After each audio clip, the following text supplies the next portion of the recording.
तो guys welcome back to the part 2 of this chapter. और हम पार्ट 2 को शुरुआत कर रहे हैं मियोसिस से।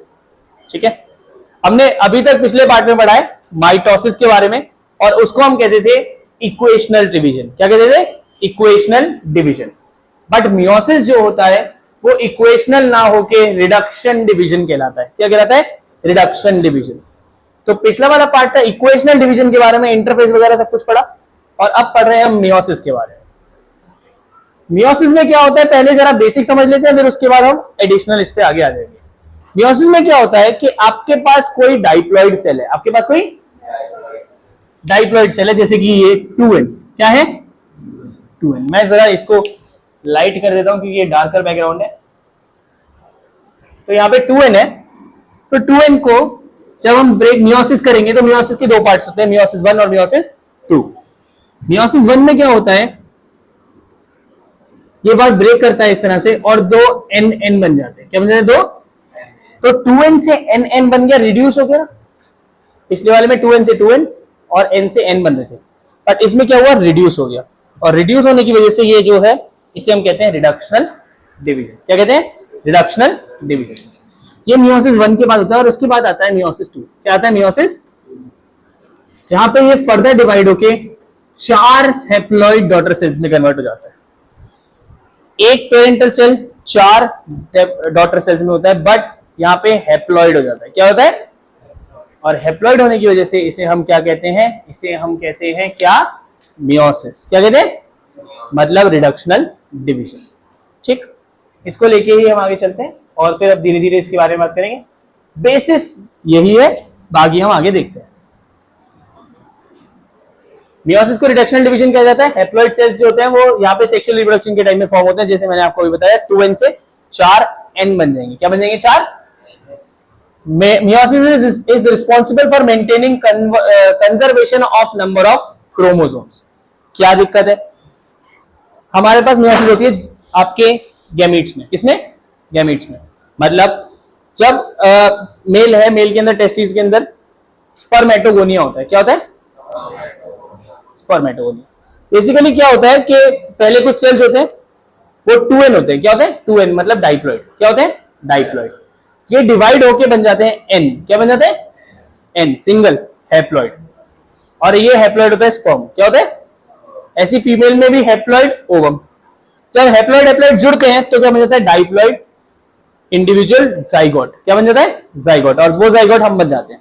मतलब कहने का मतलब है मेरे अंदर मेरे पापा से एक सेट ऑफ क्रोमोसोम आया n, और मम्मी से भी आया n। दोनों n मिलके क्या बन गया? 2n। क्या मिलके बन गया? 2n। तो हैप्लॉइड हैप्लॉइड मिलके क्या बन जाता है? एक डाइप्लॉइड। अगर ये रिडक्शनल डिवीजन नहीं हो रही होती तो क्या होता? 2n और 2n मिल जाते। अगर मियोसिस नहीं होता तो क्या होता? पापा का 2n, मम्मी का 2n, मैं क्या हो जाता? 4n। मेरे बच्चे क्या होते? 8n। तो ह्यूमन बीइंग तो रहते ही नहीं ना।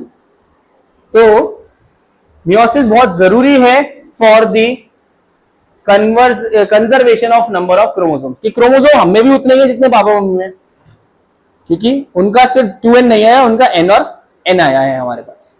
पक्का? मियोसिस जो होती है वो जेनेटिक वेरिएशन के लिए भी रिस्पॉन्सिबल होती है। एक जीन मम्मी से आएगा, एक जीन पापा से आएगा, दोनों ऐड हो जाएंगे, जेनेटिक वेरिएशन हो जाएगी। क्या हो जाएगी? जेनेटिक। दो मियोसिस होती है, मियोसिस 1, मियोसिस 2।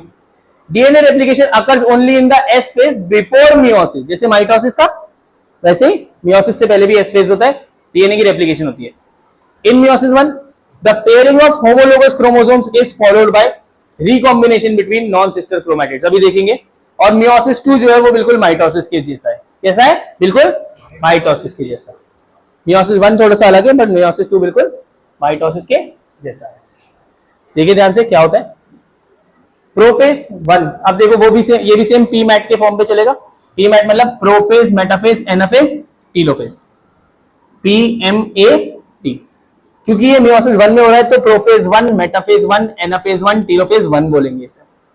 ठीक, सेम वही होगा। पहले क्या हुआ? चारों अलग अलग हो गए, उसके बाद ये डिवाइड होके दो अलग अलग एंड्स पे चले गए, फिर ये फर्दर डिवाइड हो गए, और बाद में जाके दो अलग अलग सेल्स में बन गए, दो अलग अलग न्यूक्लियस बन गए, दो अलग अलग न्यूक्लियस ब्रेक करके दो अलग अलग सेल बन गए। ठीक, 2n से NN, ये 2N है, ठीक है, इससे क्या बन गया N और N। ठीक, देखते हैं कैसे होता है प्रोफेज 1। अब ये काफी लंबा फेज है, सबसे लंबा फेज पूरे चैप्टर में जो है वो प्रोफेज 1 है। प्रोफेज 1 5 फेजेस में डिवाइड है। पहला सबसे पहले देखो, it is an extended phase, long phase है, and further divided into various stages, बहुत सारी।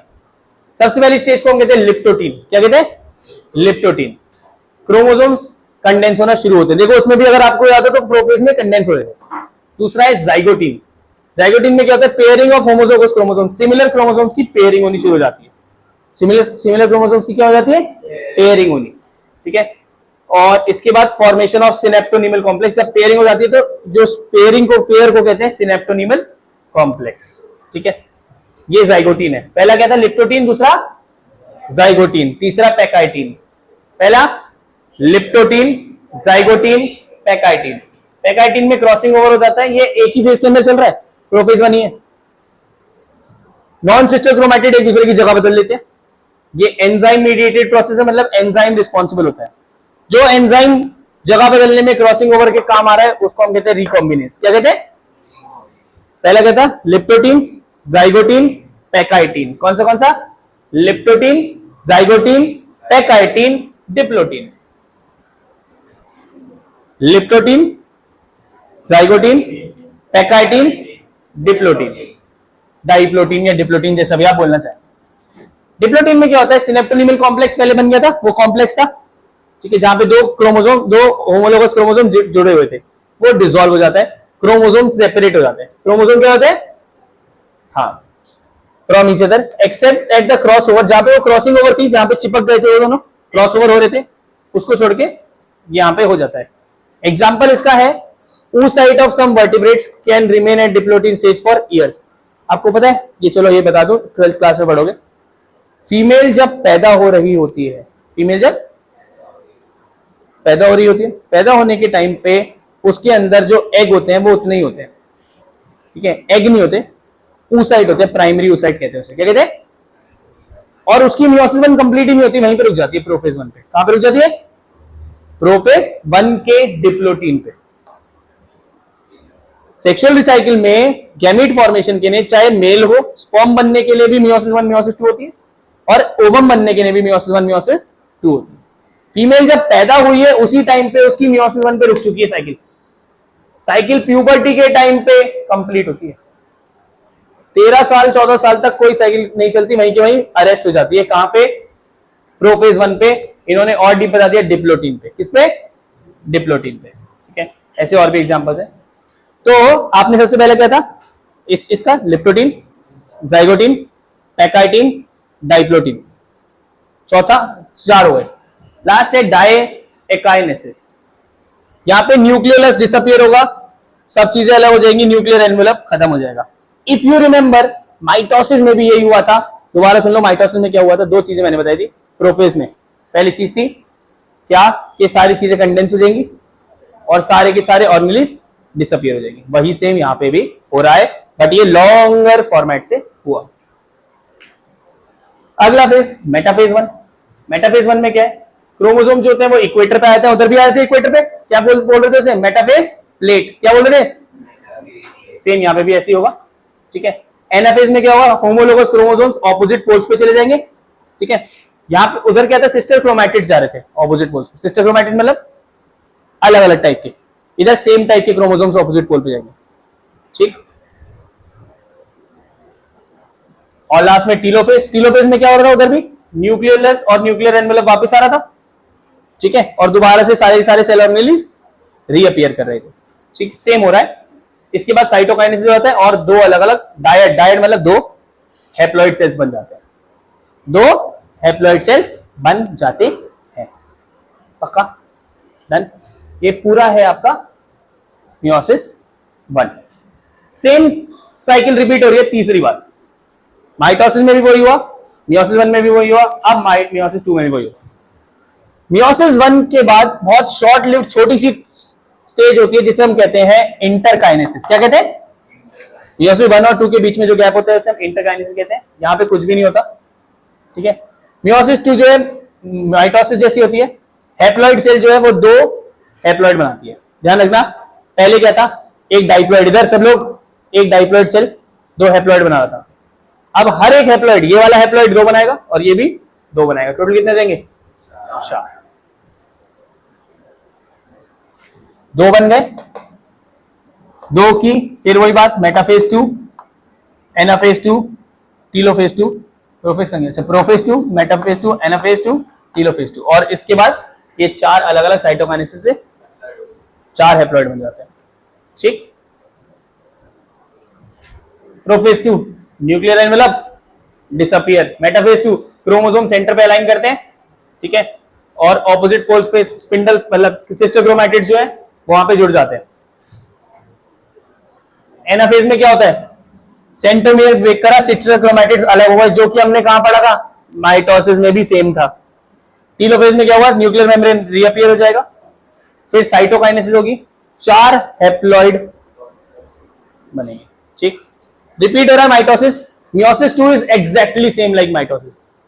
मियोसिस 1 में बस वो प्रोफेज 1 में थोड़ा सा लंबा प्रोसीजर, वो याद करना पड़ेगा क्योंकि क्वेश्चन के फॉर्म में सबसे ज्यादा वही आता है। प्रोफेज 1 लिप्टोटीन, जाइगोटीन, 4 बने ना, कैसे बने? 4 डॉटर सेल। डॉटर सेल क्यों बने? डॉटर सेल क्यों बनते हैं? डॉटर सेल क्यों बोलते हैं? क्योंकि वो आगे रिप्रोड्यूस कर सकते हैं, ठीक है ना। सन सेल रिप्रोड्यूस नहीं कर सकते, डॉटर सेल रिप्रोड्यूस कर सकते। तो ये पूरा आपका चैप्टर नंबर 10 है, cell cycle and division. Prophase 1 ढंग से करना, इंटरफेज ढंग से करना, जो माइटोसिस है वही मियोसिस 2 है, कर लोगे, ठीक है। ये वाला पार्ट बहुत शॉर्ट है, ज्यादा कुछ भी नहीं है। Thank you.